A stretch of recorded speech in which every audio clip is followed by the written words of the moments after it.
Esta conversación con el doctor Carlos Estarella Velázquez, analizando un tanto, ayer intervino pues en el 76º periodo de sesiones de la Asamblea General de la ONU, el señor presidente de la República, ¿no? Guillermo Lasso delineaba lo que él considera pues es la apertura, el inicio, la inauguración de una nueva era para nuestro país, ¿no? En lo que tiene que ver con el manejo de las relaciones internacionales. Importante escuchar a esta hora una reflexión o el análisis que usted hace con respecto pues a esta intervención del presidente la tarde y noche del día de ayer en el foro de la ONU en Nueva York.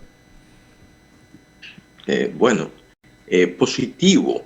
El foro más importante del derecho internacional en el mundo actual es la Organización de las Naciones Unidas.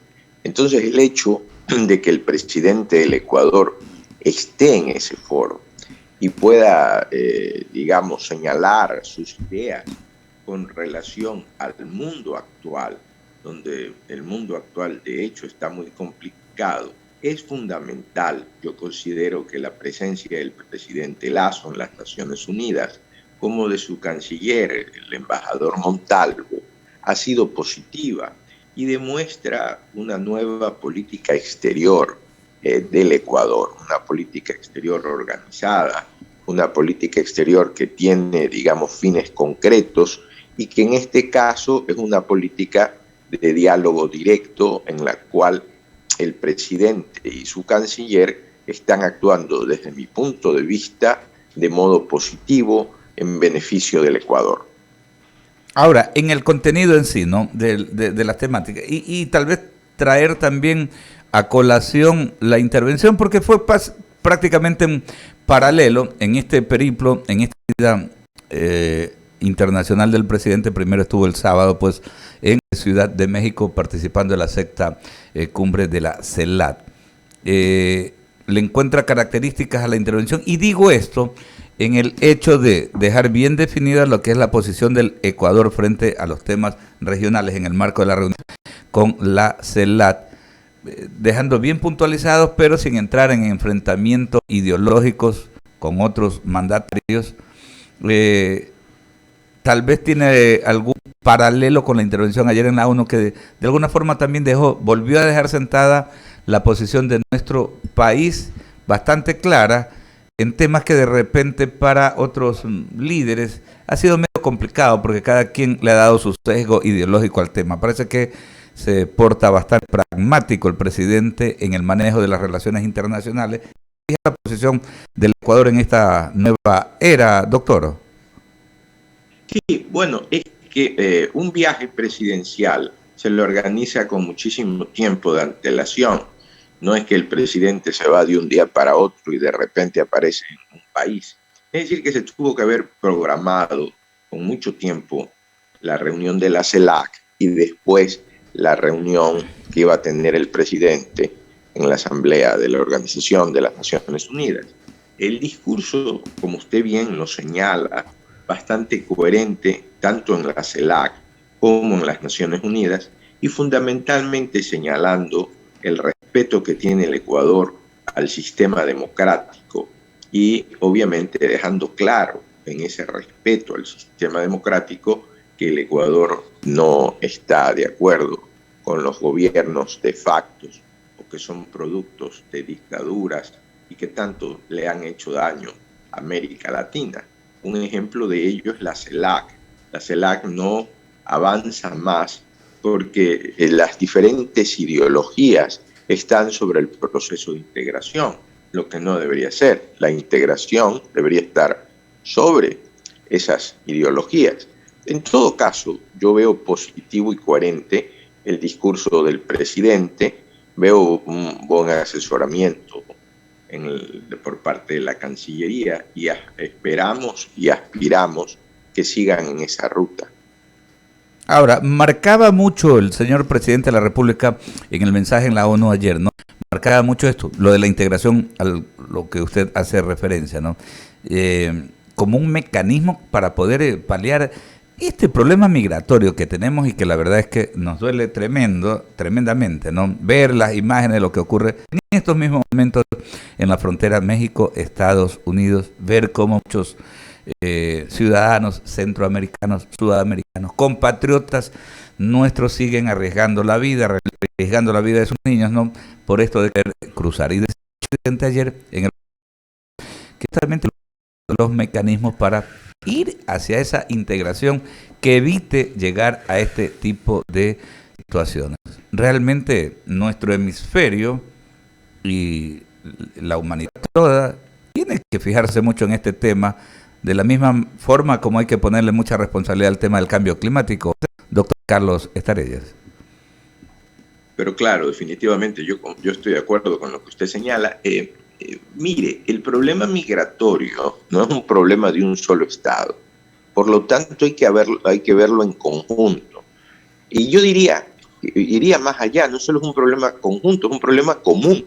El problema de la migración, y podemos hablar de diversos tipos de migración, la migración venezolana, sí, o la migración de tanta persona latinoamericana que quiere ir hacia los Estados Unidos. Por lo tanto, es un problema común y debe ser enfrentado de esa manera. Por eso yo no entiendo cómo se le quiere poner solo visa al Ecuador.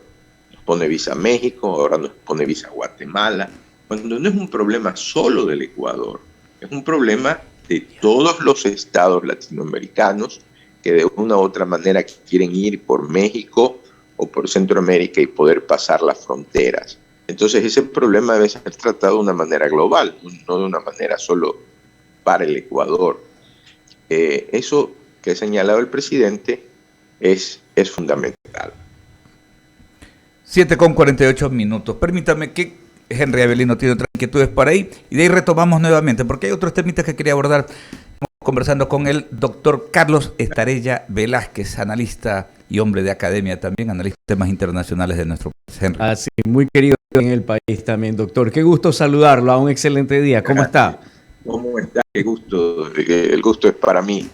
Muy bien, doctor. Oiga, hace pocos minutos compartía la noticia Alberto Quintana acá, justamente lo de la Asamblea General de las Naciones Unidas, que el régimen de los talibanes en Afganistán están solicitando, dirigirse a toda la comunidad internacional. Ya el actual ministro de este régimen, del ministro de Relaciones Exteriores, ha enviado ya la carta. Desconocen al ministro anterior del régimen derrocado y están solicitando. ¿Usted en su análisis cree que la Asamblea debería dar paso a esto? Si se le diera paso, ¿cuál sería esa repercusión a nivel mundial?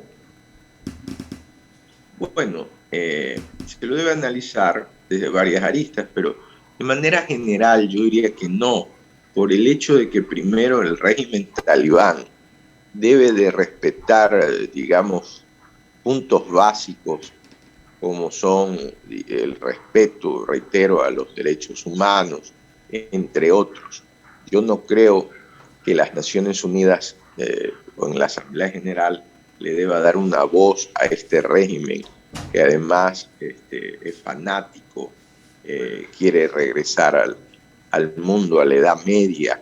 Entonces, la única forma sería solicitarles las mínimas garantías de los derechos fundamentales para los ciudadanos en Afganistán.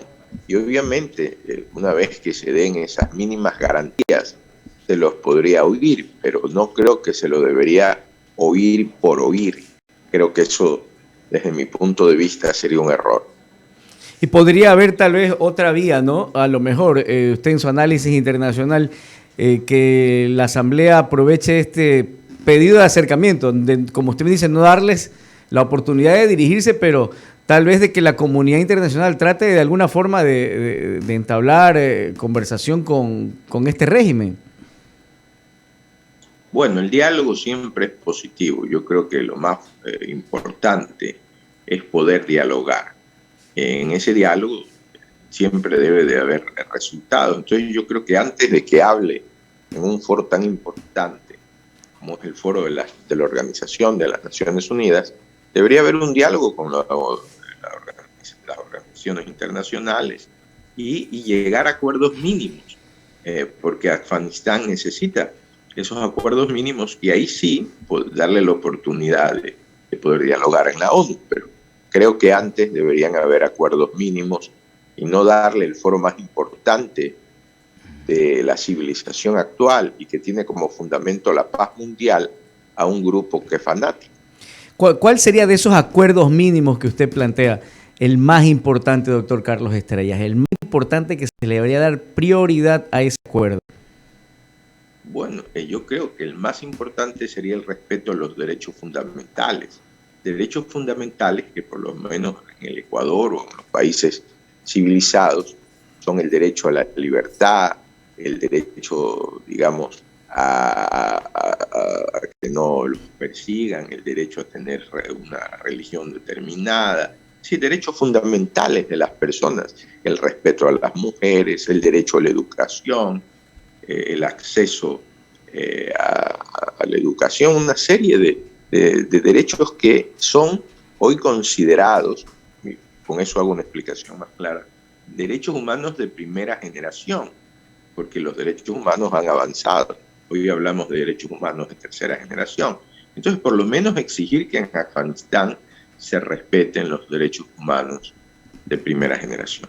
7:52. Alberto tiene más inquietudes. Por supuesto que sí. Y tal vez no olvidar, ¿no? La historia tiene el caso de la OLP, ¿no? La Organización de Liberación para la Liberación de Palestina, que en su momento obtuvo una curul que era bastante especial. Pues, o sea, era como quien dice, uno va a un foro a escuchar sin poder tener pues el derecho al voto. Digo en esto porque de pronto, totalmente de acuerdo, doctor Estarellas, en el tema de que tienen que ubicar ellos este tema respeto a las libertades individuales. Eso es fundamental, ¿no? De parte del régimen talibán. Eso tienen que ponerlo por delante antes de permitirles pues poder expresarse ya en el foro universal.